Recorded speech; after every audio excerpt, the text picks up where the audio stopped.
America, Israel आणि इराणच्या युद्धामुळे मोठ्या प्रमाणात व्यवसायावरती फटका बसलेला आहे। आपण सध्या ठाण्यातील रेल्वे स्थानकाच्या बाहेर आणि याच ठिकाणी शिवम हॉटेल आणि या हॉटेलची पाहायला गेलं तर कालपासून सिलेंडर संपलेला आहे। गॅस सिलेंडर संपल्यामुळे पूर्णतः या ठिकाणचं काम जे आहे ते बंद करण्यात आलेलं आहे। स्वयंपाकघर आहे आणि या ठिकाणचे जे गॅससाठी लागणारे जे नौजल असतील या ठिकाणचे सर्वच बंद असल्या कारणास्तव कुठल्याही प्रकारचं आता त्यांना जेवण, चहा, नाश्ता हे देता येणार नाही। त्यामुळे पाहायला गेलं तर एकीकडे आता गॅस सिलेंडरची कमतरता, त्यामुळे कुठे पुरवठा योग्य रीतीने होत नसल्या कारणास्तव पूर्णतः हॉटेल आता बंद करण्यात आलेलं आहे। मात्र याचा पर्याय उपाय म्हणून आता पाहिलं तर याच हॉटेल मालकांनी या ठिकाणी इलेक्ट्रिक ज्या शेगड्या आहेत त्याच्यावरती फक्त सँडविच आणि पिझ्झा ह्याच फक्त ऑर्डर घेतल्या जात आहेत।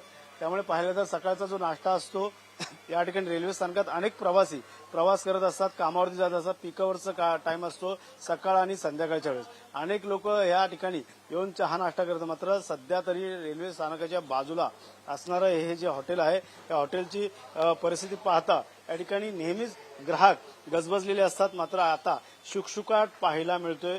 पूर्णतः हॉटेलमध्ये आता ज्या पद्धतीने चहा, नाश्ता, जेवण मिळत असतो तो गॅस सिलेंडर संपल्यामुळे आणि पुरवठा येत नसल्यामुळे या ठिकाणी पूर्णतः हॉटेल आता बंद ठेवण्यात आलेलं आहे।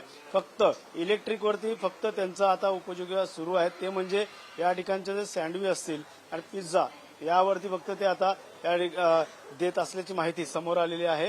आणि हॉटेलमध्ये पाहायला गेलं तर अशा प्रकारची आता उपासमारीची वेळ ही येणार असल्याची देखील सांगितलं जातं आणि अनेक कामगार जे आहेत ते देखील आता गावी जायला निघालेले आहेत। मालक देखील आहेत आपल्यासोबत, त्यांच्याशी बातचीत करणार। सर, नेहमीच गजबजलेलं हॉटेल आहे ठाणे स्थानकाच्या बाजूला, अशी परिस्थिती ओढवली की युद्धामुळे सिलेंडरची कमतरता, कधीपासून तुम्ही ऑर्डर दिली आणि दिवसाला किती सिलेंडर लागतात, आजची परिस्थिती काय? आजची तर बिकटच, आजपासून सकाळपासून तर काहीच करू शकलो नाही। काल संध्याकाळपासूनच गॅसचा पुरवठा बंद झालाय, त्याच्यामुळे बंदच ठेवावं लागलं हॉटेल पूर्ण।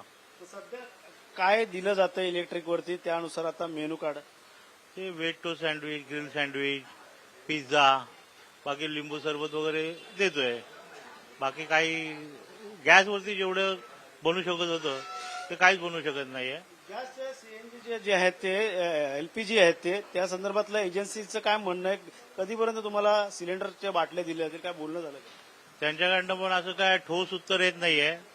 हा थोडी देर में आएगा, एक दिन जाएगा असंच उत्तर। काल संध्याकाळपासून त्यांची ती उडवाउडीचीच उत्तर येत आहेत। गॅस महाग झालेत आणि त्यातच गॅस महाग झालेत, त्याच्यामुळे कुठेतरी येणारे ग्लास किती रुपयाला तुम्हाला मिळतात आणि मागणी का असते?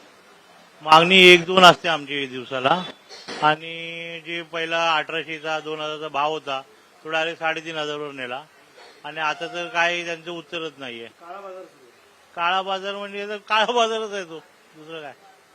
काय वाटतं अशा प्रकारे चांगले तुमच्याकडे वर्कर्स आहेत, कामगार आहेत, त्यांची परिस्थिती काय? एकंदरीत असं जर हॉटेल जर चाललं तर त्यांच्यावरती उपासमारीची वेळ असं झालेलं आहे प्रकरण। सध्या आहेत 30 आहेत। सर्व थांबलेत का गेले गावी? झाले 1-2 जण गेलेत आजपासून, कुठे गावी गेले। फटका हो, फटका बसतो। या ठिकाणचे कामगार जे वर्कर आहेत ते या ठिकाणचे आता गावी जायला निघालेले आहेत असं त्यांचं म्हणणं आहे। त्यामुळे पाहायला गेलं तर याच ठिकाणी असणारे जे हॉटेल आहे त्या हॉटेलमध्ये मोठ्या प्रमाणात ग्राहक गजबजलेले असतात। मात्र सध्या तरी शुकशुकाट आपल्याला पाहायला मिळतोय। त्यामुळे या ठिकाणी आता व्यावसायिकांवरती उपासमारीची वेळ येईल असं देखील म्हणणं बोललं जातंय। त्यामुळे या ठिकाणी फक्त आता पिझ्झा असेल, सँडविच असेल, या ठिकाणी फक्त सेव्ह केलं जातं आणि त्याच पद्धतीने अनेक जे हॉटेल्स आहेत ते देखील आता बंद पडण्याच्या मार्गावर आहे। पाहिलं तर ज्या पद्धतीने सिलेंडर गॅसचा जो तुटवडा आहे तो भासत असल्याचं आपल्याला या हॉटेल व्यावसायिकांकडे दिसून येतो। त्यामुळे येणाऱ्या काळात आता सरकारकडनं या सिलेंडर गॅस एजन्सीकडनं त्यांना कशा प्रकारे पुरवठा दिला जाईल हे देखील पाहणं गरजेचं आहे। मात्र सध्या जर अशी परिस्थिती असेल तर नक्कीच कुठेतरी व्यावसायिकांनी आता या हॉटेलला टाळे बंद करून आता त्यांना घर गाठावं लागणार आहे। त्यामुळे येणाऱ्या काळात आता गॅस सिलेंडरचा पुरवठा कशा प्रकारे होतो हे देखील पाहणं गरजेचं राहणार आहे। कॅमेरामॅन अथर्व सह गणेश सुरा, TV9 मराठी, ठाणे।